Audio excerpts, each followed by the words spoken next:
प्रिय बच्चों, मैं करुणा मिश्रा, सहायक अध्यापिका, राजकीय बालिका हाई स्कूल भवानीगंज, उन्नाव से आज आप सभी का गृह विज्ञान की कक्षा में स्वागत करती हूँ। बच्चों, आज हम कक्षा 9 के विषय गृह विज्ञान के अध्याय सामान्य घरेलू देशज औषधियाँ एवं विभिन्न विष प्रतिकारक पदार्थों के बारे में अध्ययन करेंगे।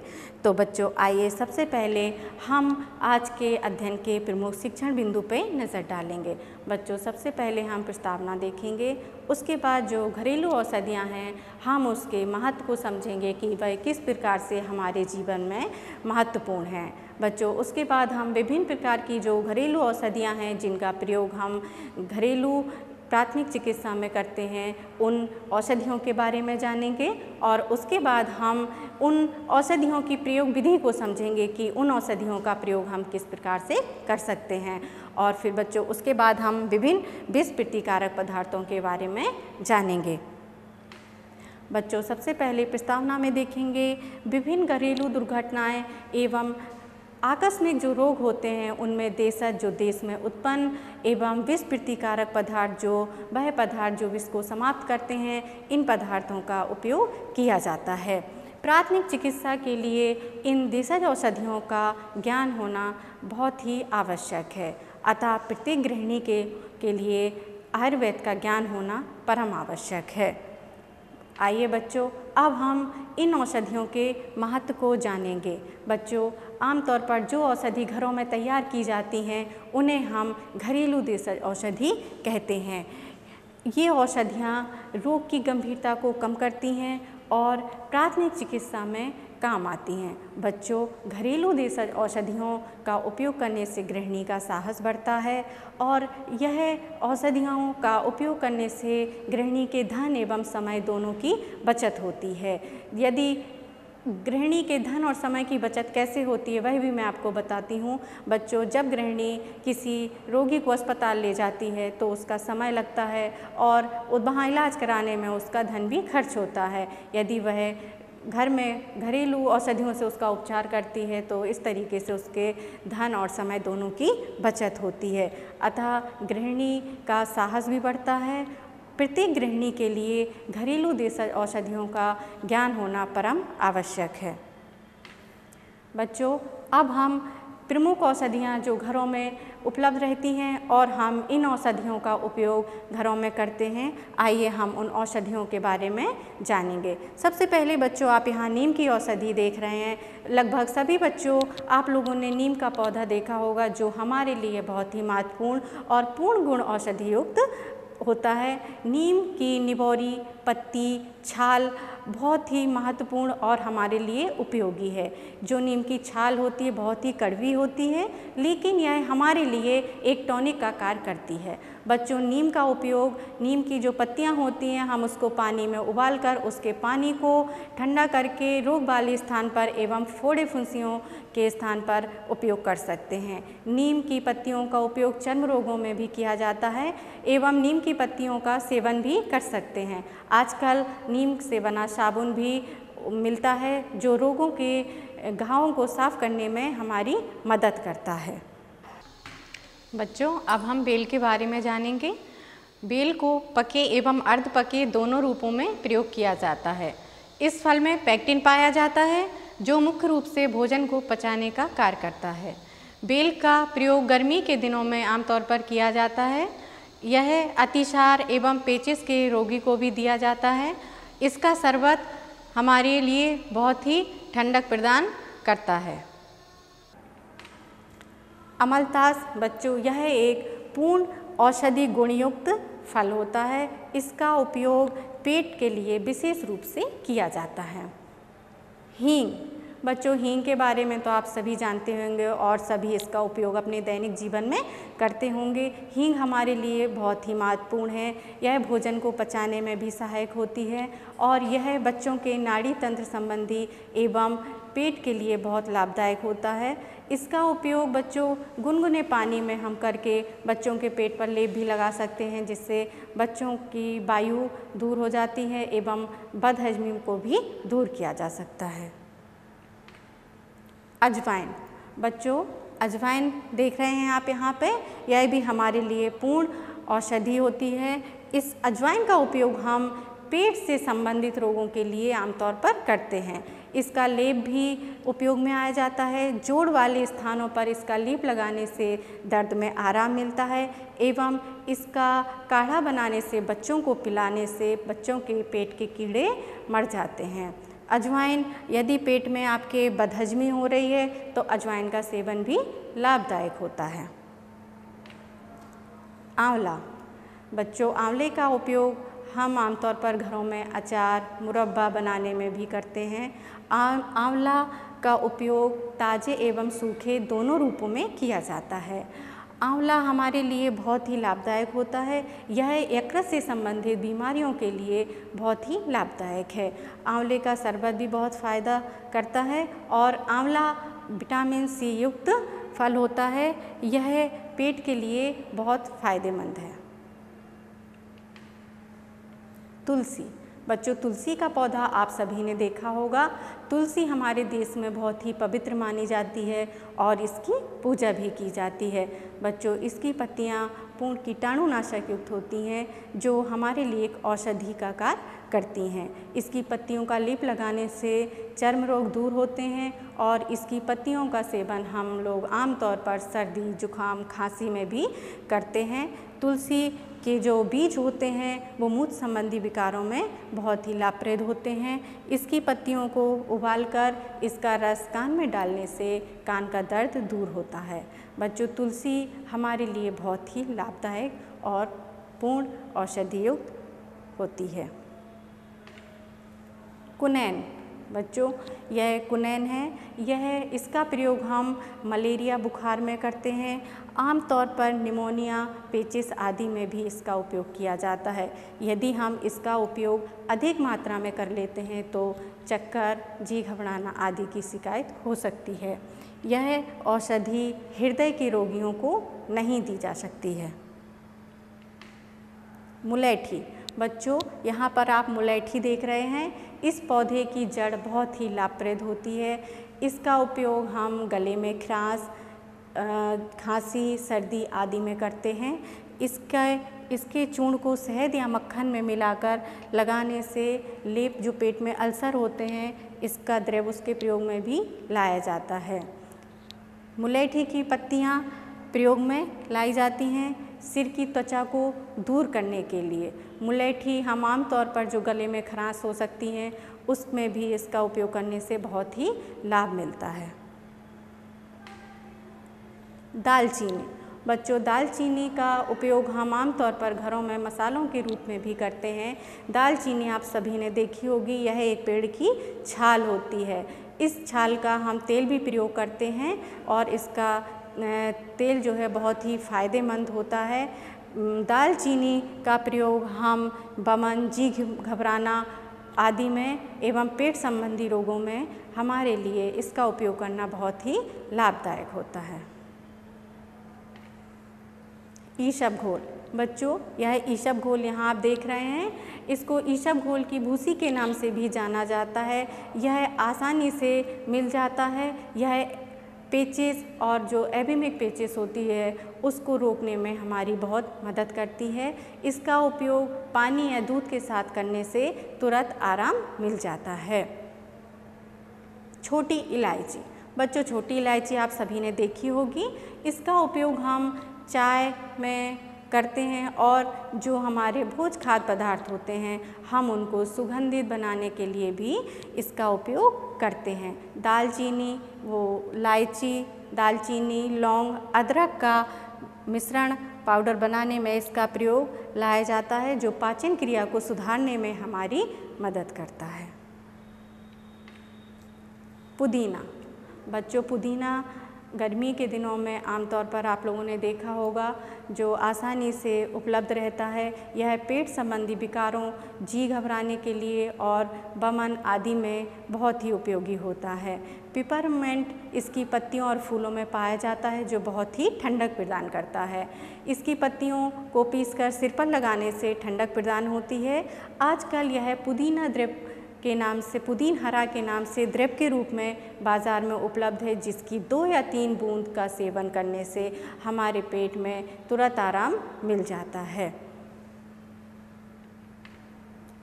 मेहंदी। बच्चों, मेहंदी की पत्तियां आप सभी ने देखी होंगी। मेहंदी का पाउडर भी आता है। ये पत्तियां बहुत ही ठंडक प्रदान करती हैं। इसका लेप यदि हम सिर पर लगाते हैं या हमारे हाथों पैरों में जलन होती है तो इसकी पत्तियों का लेप लगाने से बहुत ही ठंडक मिलती है। इसका पानी, इनकी पत्तियों को पानी में उबालने पर, उस पानी से गरारे करने पर गले में जो खराश होती हैं उसमें भी आराम मिलता है। फिटकरी। बच्चों, फिटकरी यहाँ देख रहे हैं आप, यह सफ़ेद रंग की यहाँ पे छोटे छोटे टुकड़ों के रूप में मिलती है। और बच्चों, फिटकरी का उपयोग हम बुखार में इसका पाउडर को देसी खांड में मिलाकर 2 या 3 रत्ती देने से पुराना बुखार दूर हो जाता है। अतः फिटकरी के पाउडर को हम यदि सेंधा नमक में पीसकर अपने दांतों में मंजन करते हैं तो हमारे मसूड़े मजबूत होते हैं और दांतों का दर्द भी दूर होता है। यदि इसके पाउडर को हम थोड़ा सा गुलाब जल में मिलाकर आँखों पर लगाते हैं तो जो आँखों में दर्द एवं आँखों का लालपन होता है वह भी दूर होता है। अदरक। बच्चों, अदरक हम अपने दैनिक जीवन में चाय के रूप में प्रयोग करते हैं और इसका प्रयोग सर्दी के मौसम में अधिक होता है। सर्दियों के मौसम में अदरक को गुड़ के साथ खाने से सर्दी कम लगती है एवं खाने से इसके तुरंत आवाज़ में राहत मिलती है यदि हमारी आवाज़ बैठ जाती है।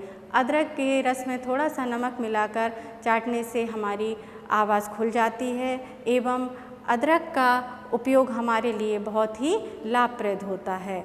अदरक और प्याज के रस को समान मात्रा में मिलाकर पीने से बमन या कै होना बंद हो जाता है। हल्दी।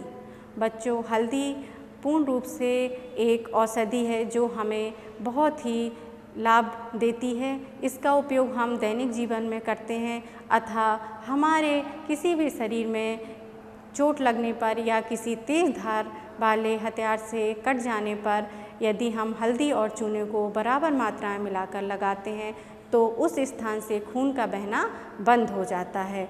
हल्दी से हमारा इम्यून सिस्टम, जो रोग प्रतिरोधक क्षमता होती है, वह भी बढ़ती है। अतः हल्दी का उपयोग दूध में, गुनगुने दूध में डेली हमें करना चाहिए, जिससे हमारा इम्यून सिस्टम मजबूत होता है। सौंफ। बच्चों, यहाँ पर हम सौंफ देख रहे हैं। यह औषधि भी हमें बहुत लाभ देती है। सौंफ को थोड़ा सा गुनगुने पानी में उबालकर छानकर पिलाएं तो बच्चों की जो वायु या पेट की बदहजमी होती है उसको दूर किया जाता है। अतः सौंफ और चीनी को मिलाकर खाने से पेट संबंधी या दांत के रोगी को लाभ होता है। गिलोय। बच्चों, गिलोय का नाम आप सभी लोगों ने सुना होगा। यह हरे रंग की एक बेल होती है। इसकी जड़ बहुत ही फायदेमंद होती है। अतः इसकी जड़ को पानी में उबालकर पीने से पुराना बुखार दूर किया जा सकता है। गिलोय का उपयोग करने से रक्त संबंधी विकारों को दूर किया जा सकता है। गिलोय का उपयोग फोड़े, फुंसियों आदि में भी हम कर सकते हैं एवं इसका उपयोग चर्म रोगों को भी दूर करने के लिए किया जाता है। हरड़। बच्चों, यह भी गरम मसाले के रूप में हम अपने घरों में आमतौर पर इसका उपयोग करते हैं। यह हमारे लिए बहुत ही महत्वपूर्ण है। हरड़ का उपयोग हम उसको महीन पीसकर थोड़े से नमक में मिलाकर करते हैं तो 2 या 3 दिन में हमारा पेट साफ हो जाता है। यदि किसी व्यक्ति को कब्ज की शिकायत होती है तो इसका उपयोग बहुत ही फायदेमंद होता है। गुलाब जल। बच्चों, गर्मी के दिनों में या तेज़ धूप होने पर जब हम बाहर निकलते हैं तो हमारे आँखों में जलन उत्पन्न होती है। उस स्थिति में हम गुलाब जल का प्रयोग करते हैं तो हमारी आँखों को बहुत ही ठंडक या शीतलता मिलती है। राई। बच्चों, राई का उपयोग बेहोशी या मूर्छा दूर करने के लिए किया जाता है। पिसी हुई राई को यदि किसी मिर्गी वाले रोगी को सूंघाते हैं तो उसकी मूर्छा या बेहोशी को दूर किया जा सकता है। अमोनिया। बच्चों, अमोनिया का प्रयोग भी हम मूर्छा को दूर करने के लिए करते हैं। अमृत धारा। बच्चों, अमृत धारा का उपयोग हम जी मिचलाना, उल्टी, दस्त आदि के रोगी को इसका उपयोग करने पे बहुत ही फ़ायदा मिलता है। इसका उपयोग हम बहुत अधिक मात्रा में नहीं कर सकते, सिर्फ 5 या 6 बूंद इसका उपयोग हम कर सकते हैं।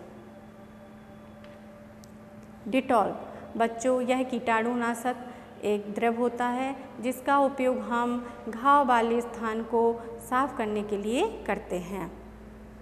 बर्नॉल। बच्चों, यह एक बहुत ही अच्छी क्रीम होती है जिसका उपयोग हम किसी स्थान पर जल जाते हैं तो इसको लगाने से जले वाले स्थान पर तुरंत आराम मिलता है। आयोडेक्स। बच्चों, यह एक दर्दनाशक दवा होती है। इसका उपयोग हम चोट वाले स्थान पर या मोच आदि आने पर करते हैं।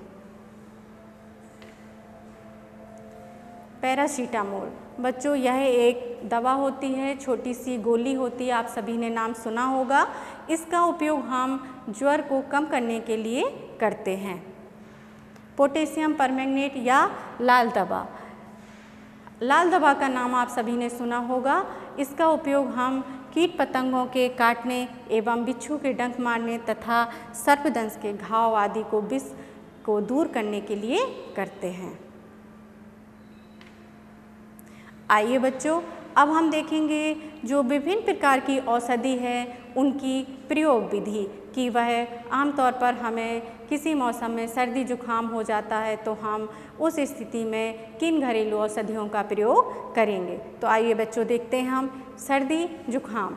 आमतौर पर मौसम बदलने पे या कभी हमें किसी चीज़ से एलर्जी, जैसे धूल की एलर्जी हो जाती है तो जुखाम हो जाता है और इस स्थिति में कभी कभी बुखार, शरीर में दर्द, सर्दी लगना, गले में खराश, खांसी एवं ठस होना, नाक का आदि लक्षण दिखाई देते हैं। यह एक वायरस रोग है और बच्चों, इसमें यदि हम सावधानी नहीं रखते हैं तो यह बिगड़ जाता है और इन्फ्लुएंजा एवं अथवा निमोनिया में बदल जाता है जो बहुत ही घातक सिद्ध हो सकता है।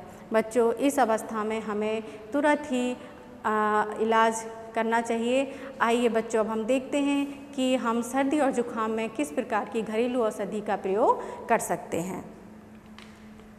बच्चों, हमने पढ़ा कि किन किन औषधियों का उपयोग हम खांसी, सर्दी, जुखाम आदि में कर सकते हैं, जैसे तुलसी के पत्ते, काली मिर्च, दालचीनी आदि का मिश्रण बना के हम चाय में उसका उपयोग करेंगे तो हमें बहुत ही जल्द आराम मिलता है। अथवा आजकल जो बाज़ार में गुरकुल कांगड़ी की चाय उपलब्ध होती है, हम उसका सेवन भी करते हैं तो हमें जुखाम में राहत मिलती है। अदरक और शहद को मिलाकर चाटने से भी हमें खांसी में आराम मिलता है एवं अदरक के रस में लौंग घिसकर शहद के साथ मिलाकर चाटें तो इससे भी हमें जुखाम में राहत मिलती है। बच्चों, अब हम देखेंगे लू लगना। गर्मी के दिनों में आप लोगों ने आमतौर पर देखा होगा कि तेज़ हवाएं चलती हैं। यदि व्यक्ति ऐसी स्थिति में बाहर निकलता है तो उसे जो गर्म हवाएं लग जाती हैं उसे लू लगना, जिसको हम अंग्रेजी में हीट स्ट्रोक कहते हैं। बच्चों, लू लगने से व्यक्ति को कभी कभी तेज़ बुखार, जी घबराना, उल्टी होना आदि सिम्टम्स लक्षण दिखाई देते हैं। तो बच्चों, इसमें कभी कभी रोगी की आंखों में लालपन भी हो जाता है और व्यक्ति को चक्कर आने लगते हैं, जी भी घबराने लगता है। बच्चों, आमतौर पर हम आम का पन्हा एक पूर्ण रूप से देशज औषधि है जिसका उपयोग हम नियमित रूप से अपने भोजन में करते हैं तो लू लगने का खतरा बहुत ही कम होता है। बच्चों, गर्मी के दिनों में जब व्यक्ति बाहर निकलता है तो हमेशा घर से पानी पीकर ही निकलना चाहिए, जिससे लू लगने का डर नहीं रहता। और अपने भोजन में हमेशा प्याज और पुदीने का रस सेवन करना चाहिए, जिससे भी हमें लू लगने का खतरा कम रहता है। कैं दस्त बच्चों, यह वैसे तो आमतौर पर बच्चों को समस्या होती है, लेकिन कभी कभी यह समस्या बड़ों को भी हो जाती है। कैं दस्त होना एक आम बीमारी है, लेकिन यदि ऐसी स्थिति में डॉक्टर की सहायता नहीं मिलती है तो हमें विभिन्न औषधियों का प्रयोग करना चाहिए। बच्चों, हमें पुदीना और सौंफ का अर्क बराबर मात्रा में रोगी को पिलाना चाहिए। और उसके बाद बच्चों, हमें जो हम लोगों ने पढ़ा, पुदीन हरा हमें बहुत ही लाभ देता है, उसका सेवन भी करना चाहिए। हमेशा याद रखना चाहिए कि कैं या दस्त वाले रोगी को सादा पानी नहीं देना चाहिए, हमें ग्लूकोज या इलेक्ट्रॉल का पाउडर ही पानी में मिलाकर देना चाहिए। बच्चों, कैं या दस्त वाले रोगी को नींबू तथा नमक का घोल मिलाकर देते रहना चाहिए, जिससे पानी की कमी भी नहीं होती है और व्यक्ति को कमजोरी भी महसूस नहीं होती है। तो बच्चों, हम इन औषधियों में से विभिन्न प्रकार से उपयोग कर सकते हैं जो हमारे लिए बहुत ही लाभप्रद हैं।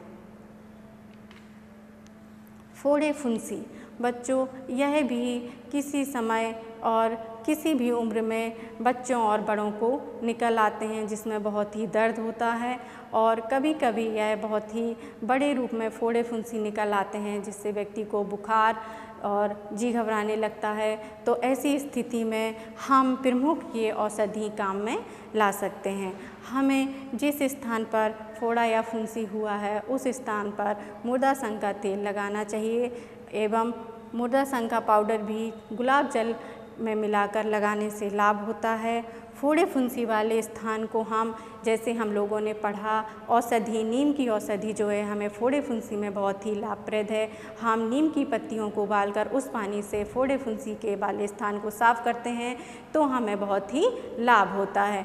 फोड़े फुंसी वाले स्थान पर पान का पत्ता अथवा पत्थर चटा का पत्ता हल्का गर्म करके या पीपल के पत्ते को भी गर्म करके हम फोड़े वाले स्थान पर लगाते हैं तो फोड़ा या फुंसी जल्दी पक जाता है। तो बच्चों, हम इन औषधियों में से इन फोड़े फुंसियों में उपयोग ला सकते हैं जो हमारे लिए बहुत ही महत्वपूर्ण और उपयोगी है। बच्चों, आगे हम देखेंगे, पढ़ते हैं विभिन्न विष प्रतिकारक पदार्थ। तो बच्चों, विष प्रतिकारक पदार्थ, उनके उपचार देखेंगे। विष क्या है? बच्चों, सभी प्रकार के वह पदार्थ जो हमारे शरीर के अंदर पहुंचकर हानिकारक प्रभाव डालते हैं वह विष प्रतिकारक पदार्थ कहलाते हैं। विषैले पदार्थ मुंह तथा कीट पतंगों के काटने से हमारे शरीर में प्रवेश कर जाते हैं। बच्चों, विषैले पदार्थ देखेंगे कितनी प्रकार के होते हैं। सबसे पहले देखते हैं जलन उत्पन्न करने वाले विषैले पदार्थ। बच्चों, यह शरीर के किसी भी स्थान पर लगने से जलन उत्पन्न करते हैं। इसमें अमोनिया और कास्टिक सोडा आते हैं। फिर आता है बच्चों आहार नाल को हानि पहुंचाने वाले विष।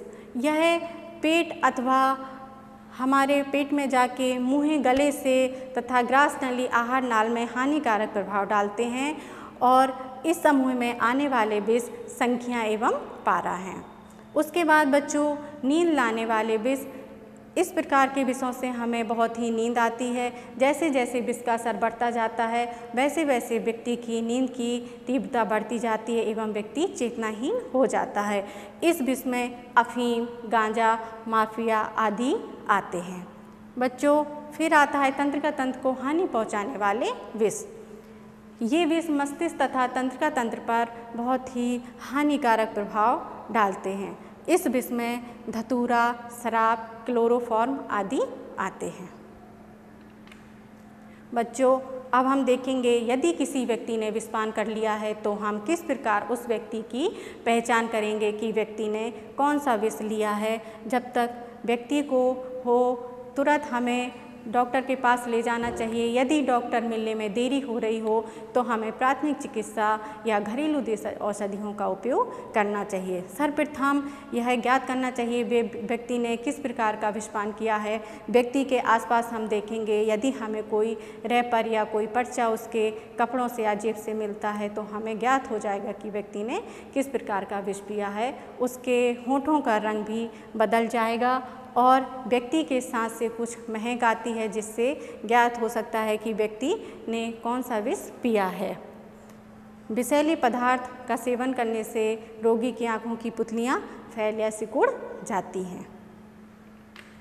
बच्चों, अब हम देखेंगे कि हमें विषपान पर क्या उपचार करना चाहिए। सर्वप्रथम हमें रोगी को अविलंब चिकित्सा देनी चाहिए और तुरंत हमें डॉक्टर से संपर्क करना चाहिए। यदि डॉक्टर से संपर्क नहीं हो पा रहा है तो हम सर्वप्रथम रोगी को उल्टी कराने की कोशिश करेंगे, ताकि जो व्यक्ति ने विष लिया है वह बाहर निकल सके।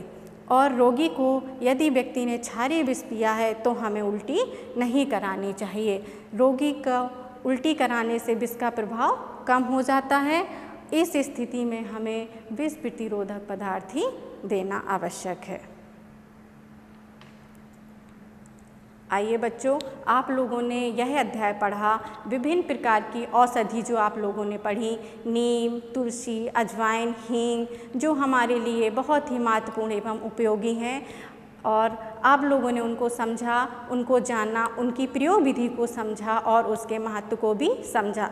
तो बच्चों, अब हम गृह कार्य देखते हैं। आशा करते हैं कि आप लोगों को यह अध्याय बहुत अच्छे से समझ में आया होगा।